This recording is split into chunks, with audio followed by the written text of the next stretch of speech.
There is nothing more confusing than telling a black girl that she is not black enough. From kindergarten to 5th grade, I attended a predominantly African-American elementary school. I was a weirdo, some would even say an oddball. I didn't speak in slang. I wasn't up to date with the latest rap music. Believe it or not, Lil Wayne was not on my radar at the time. And I definitely could not jump double dutch during recess for my life. It was such a sad sight. I would not wish that upon anyone to see. But instead, I danced to Beyonce's Single Ladies in the back of the cafeteria. I sang show tunes at the top of my lungs every day. And I read a variety of comic books. I'm both a Marvel and DC fan. I love them equally. Little did I know that finding enjoyment in these things made me not black enough to the people around me. I remember walking to my 4th grade classroom with one of my favorite books at the time. It had something to do with magic and kids with superpowers, knowing me. When suddenly, 4 of my fellow classmates were surrounding me, making comments like, "That book's for white people. Why are you reading it? You don't think you're white, do you?" All I could think at that time was that the book intrigued me. I thought it was interesting. I had no idea how skin color could dictate whether or not I could find enjoyment in this book. That was the first time I was ever called an Oreo. Now, I don't know about you, but when I think of Oreos, I think of the classic cookie. The one you dip in milk for no longer and no less than 7 seconds. It has the nice, brown cookies on the side with the white cream on the inside. It's delicious. I didn't know, though, that you could call someone an Oreo. Over time, I realized what my classmates meant. They used the Oreo as a symbol of how they perceived me. Black on the outside, but white on the inside. I was being bullied by people that looked like me for not being black enough. I didn't understand that then, and I still have trouble understanding that today. I was born and raised in Fort Lauderdale, Florida. Fort Lauderdale, for those of you that are not familiar with the place, is what we call the Salad Bowl. Salad Bowl means an integration of different cultures and ethnicities in the United States. I was raised in a salad bowl environment. I distinctly remember growing up around Caucasians, African Americans, Cubans, Puerto Ricans, Jamaicans, Haitians. I grew up around all different types of people. My peers and I never judged each other based off of the color of our skin. We strictly judged each other based off of the content of our character. It was okay for me to be Morgan, and it was okay for my peers to be who they were. Now, don't get me wrong, I was always very aware of who I was. I mean, clearly I'm black, right? There's no secret there. And being a black woman, I was always told and taught by my family the adversities that I may face being a black woman in America. However, I was never discouraged to treat people based on anything other than who they were, and neither were my peers that I grew up around. However, when I was 13, my parents decided that it would be a great idea to move from the sunny South Florida to the beautiful state of Delaware. If you're confused, I'm still confused. That's a different that's a different TEDx talk that I can't give right now, but I'm still confused about that. Long story short, my salad bowl environment now became a predominantly black environment in middle school. Now, to you all, that may not sound like a big deal. And to me at the time, it didn't sound like a big deal. As we obviously discovered earlier, I'm a black woman. However, this was the first time that I was faced with the fact that I was not black enough for the black community. I remember being in the school cafeteria in 7th grade where I was told that my necklace was pretty. And my friend asked, "Where did you get it?" And I proceeded to tell her that my mother gave it to me. It was a gift from her during my birthday, and it made me feel less self-conscious. Before I could even finish my thought, she stopped me and said, "Self-conscious? That's a big word. Why are you talking so proper? You sound like a white girl.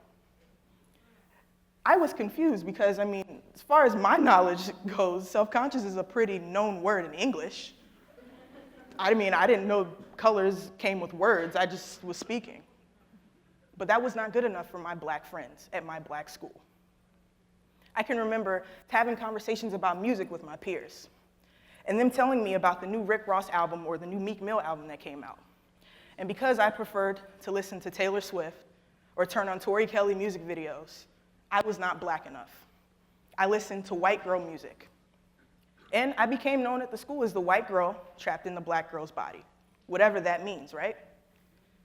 See, I have been labeled. I have been put in a category and told to act how people with categories act. And that's just not fair. How am I black if I'm not black to the black community? In fact, who am I? This is something I struggle with and I still struggle with today. Labels were initially used as forms of identification. For instance, on a job application. I'll use myself as an example. If an employer comes across my application, there are a few simple facts they will know about me right off the bat. They'll know that my name is Maya Showell, that I was born on February 20th, 1998, that I'm female, African American, and probably that I'm a college student. But they won't know who I am based on that limited information. Nowadays, we are so quick to categorize one another and put each other in these stereotypical bubbles that we don't even take the time to know the true, authentic person. We make quick judgments based on limited information we know about someone. And that has caused immense division in our society. In December of 2016, DailyMail.com reported of a man in Cleveland, Ohio, who saw a woman in the middle of a blizzard on the side of the road who could not move her car.